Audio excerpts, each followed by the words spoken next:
In today's video I'm gonna be showing you how to create that dope shake effect. It's been highly requested, so today's the day, and also these types of shakes are in motion boost, so I'm literally gonna be giving you a little bit of sauce today. This is gonna be perfect for transitioning the scenes and also spicing up your edits. So without further ado, let's get straight into Adobe After Effects. Alright, first things first, let me just show you the comp settings, and we're not gonna be creating anything fancy. We're rather gonna be focusing on the transition. So as for the first scene, I'm just gonna type in scene 1. We can actually change the color to white. I'm gonna hit OK, and I'm gonna recenter. Maybe let's bump up the font size. And then around this time, I'm gonna cut the layer, and here we're gonna have our scene 2. So what I'm gonna do here is basically maybe just use rotation. Also, I'm gonna duplicate, drop it above. We can bump up the scale. I'm gonna duplicate again. Let's do it like that. This should be pretty much perfect. It doesn't really matter, I just want to have a different scene from the previous one. We might also want to decrease the scale. Before we add that shake, it'll be good to actually add a movement. So I'm going to go to scene 1, I'm going to hit Alt-Shift-S, and I'm just going to scale it up over here. Now I'm going to select both keyframes, and I'm going to apply Easy Ease. Now I'm going to head over to the Graph Editor, and let me just create a peak on the left. And literally at this time, we're gonna have that shake effect. So for this, we need to create a new adjustment layer. So I'm gonna right click, go to new adjustment layer. This is gonna be so simple. First things first, I'm just gonna rename the layer and I'm gonna trim it to that position. So what you wanna do is literally add transform effect. So you just head over to the effect and presets tab and you pick transform. So what we need to do here is basically alt click the stopwatch for position, and you need to paste the expression that you can find in the comment. So I'm gonna go ahead and do that. Here we got the full expression, and we also need to do it for rotation. So I'm gonna alt click the stopwatch and paste the same expression. All right, we're pretty much set. Now I'm gonna keyframe position and rotation. Let's hit U, and we're just gonna move these two forward. Probably like 4 frames should be fine. And we just need to mess around with the values. So I'm gonna decrease the rotation, and also we're just gonna do something like that. Alright, so that's what we have. It doesn't really look that great because we need to have the values in different positions. So say we're gonna take that position and we're gonna bring it closer to the first keyframe, maybe like that. And let's see now. So essentially we already got a really nice movement. But obviously if you wanted to have motion blur over here, you would need to head over to use composition shutter, and you would uncheck it and just set the shutter angle to 200.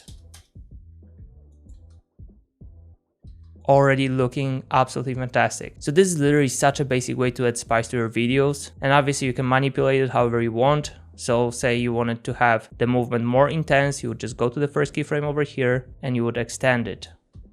Then you would have a more rapid movement. But I think I prefer the previous one. Obviously you can mess around with the rotation as well. Let's see this. Also a pretty interesting look, but something like that should do. Honestly, I'm pretty satisfied with this, but something you could do is also head over to the scale. So I'm gonna keyframe the scale. Let's hit U, and I'm actually gonna zoom in. So let's move forward with the time indicator and bump up the scale. So here we would need to apply some graphs. So I'm just gonna hit F9, go to the graph editor, and what you wanna do with this is basically squeeze the peak to the left. Just like so. So this is already such a fire look. I absolutely love it.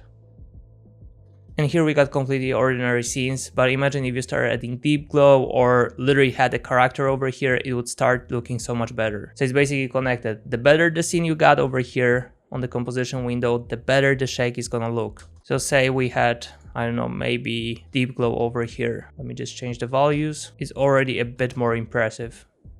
But in case if you wanted to have plenty of ready shakes, I'm just gonna show you what I got in Motion Boost. So I'm just gonna create a new adjustment layer. It's gonna be probably easier to showcase it here. I'm gonna type in VHD as for vertical full HD comp. And here, starting from the basic, then all the way to turbulent shakes. I'm just gonna show you in a second. But first, let me just take something like maybe subtle flick is pretty cool. Let's just drop it here. So this is extremely subtle, yet very effective.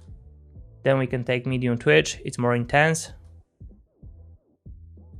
Also fire. Remember, whenever you add scale to this, it's just gonna look so much better. So let me just bump it up, and I'm gonna use one of the graphs. Let's just see that. Yeah, that's fire. Then say we're gonna take something from turbulent shakes. So I'm gonna take turb subtle slide. Let's drop it and check it out. So here we got the turbulent displays in the beginning, and this is fire because this is literally distorting the image over here.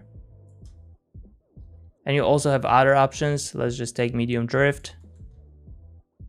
So this is also having that distorted image in the beginning, and then it's nicely fading away.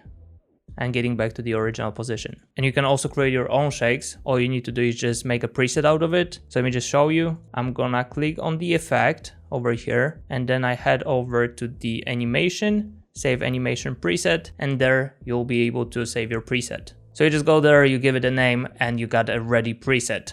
And it's important to actually give it different names. So for example, here I got plenty of different names just to memorize what shake does what, because otherwise it will be a mess. So as you can notice, you can literally achieve crazy results with a few clicks. So like I'm saying, if you want to get motion boost, you got the first link in the description waiting for you. Plus you got a pretty cool promotion going on right now. That being said, we're gonna wrap it up here. Hopefully the tutorial was insightful, and yeah, I'll see you in the next one. Cheers guys.